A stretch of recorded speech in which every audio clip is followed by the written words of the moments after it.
Senior నాయకులు, అదేవిధంగా మరి పార్టీ తెలంగాణ ఉద్యమం మలిదశ ఉద్యమం నుండి నేటి వరకు కూడా మరి తెలంగాణ ప్రయోజనాల కోసం వీరోచితంగా పోరాడుతున్న మరి ఎమ్మెల్సీ షంబీపూర్ రాజు గారికి మైనంపల్లి హనుమంతరావు, మైనంపల్లి రోహిత్ రావు అనే ఇద్దరు వ్యక్తుల నుండి విపరీతంగా, వాళ్ళ అనుచరుల నుండి విపరీతంగా బెదిరింపు కాల్స్ వస్తున్నాయి.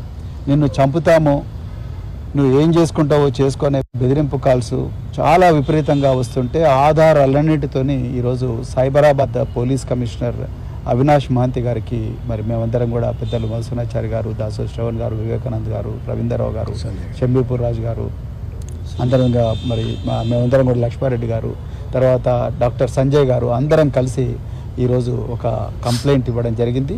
మరి సిపి గారు వెంటనే ఈ కంప్లైంట్ మొత్తం కూడా పరిశీలించి తప్పకుండా కేసు నమోదు చేసి విచారించి తప్పకుండా బాధ్యుల మీద చర్యలు తీసుకుంటామనేసి చెప్పడం జరిగింది. వారికి హృదయపూర్వకంగా మరి ధన్యవాదాలు తెలుపుతా ఉన్నాం.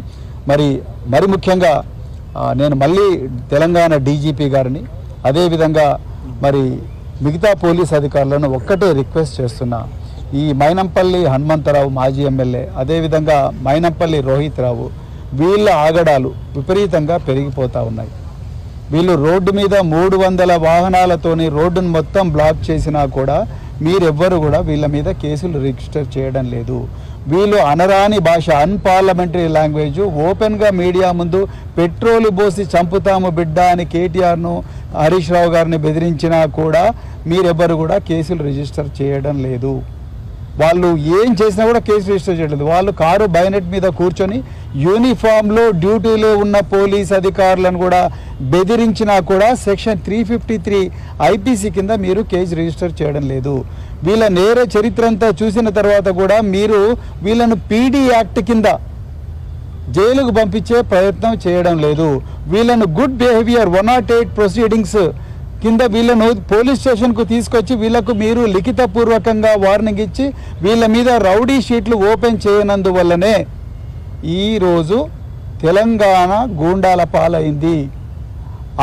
ఏమంటారు, ప్రజల చేత ఎన్నుకోబడ్డ ప్రజాప్రతినిధులను కూడా ఈరోజు వీళ్ళు బెదిరించే స్థాయికి వచ్చిండు. వీళ్ళ అనుచరులను ఉసికొల్పి వీళ్ళని బెదిరించే స్థాయికి వచ్చిండు. ఆయన కూడా పోలీసు శాఖ మిన్నకుండా ఉండడం కరెక్ట్ కాదు.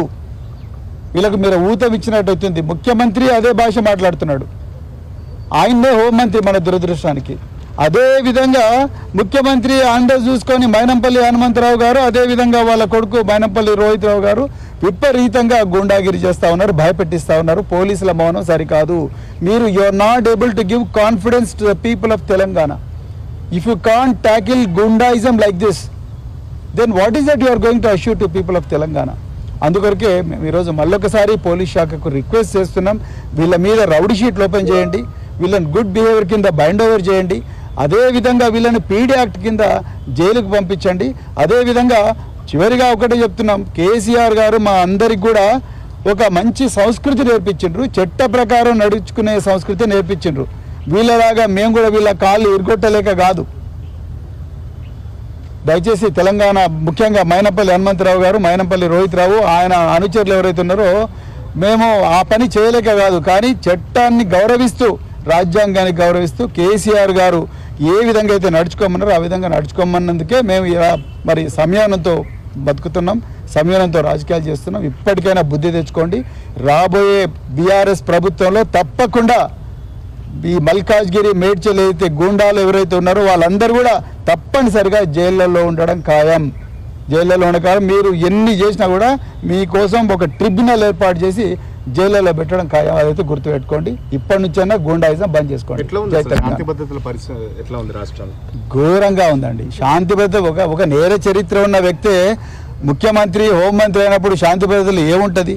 ఆయన్నే సంపుతా, లాగుల్లో తొండలు ఇడుస్తాడు, పేగులు మెడకేసుకుంటానే చావు భాష మాట్లాడుతున్న ఒక వ్యక్తి ఇవాళ ముఖ్యమంత్రి, హోంమంత్రి అయినప్పుడు ఏముంటుంది? ఆయన ప్రతీకారోచితం రగిలిపోతూ ఉన్నాడు. ప్రతీకారం నేరం. నిజంగా నేను పోలీస్ డిపార్ట్మెంట్ ఒక్కటే ప్రశ్న అడుగుతున్నా, పోలీసు వ్యవస్థ అనేది సృష్టించబడ్డది బలహీనులను, ఏమాత్రం సహారా లేని వ్యక్తులను వాళ్ళని కాపాడమని మరి పోలీసు వ్యవస్థ సృష్టించబడ్డది. ఇలా అధికారంలో ఉన్న వ్యక్తులు దౌర్జన్యాలు చేస్తుంటే ప్రతిపక్షాలను రక్షించాల్సిన బాధ్యత పోలీసు వ్యవస్థ మీద ఉంది.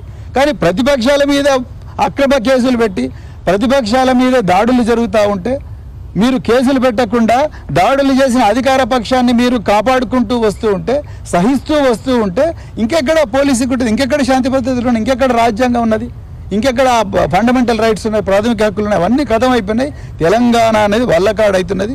తెలంగాణ పూర్తిగా శాంతి భద్రతలు క్షీణించినాయి. రేవంత్ రెడ్డి గద్దె దిగితే తప్ప మళ్ళీ తెలంగాణలో శాంతి అనేది రాదు అని నేను అనుకుంటున్నాను. Thank you very much.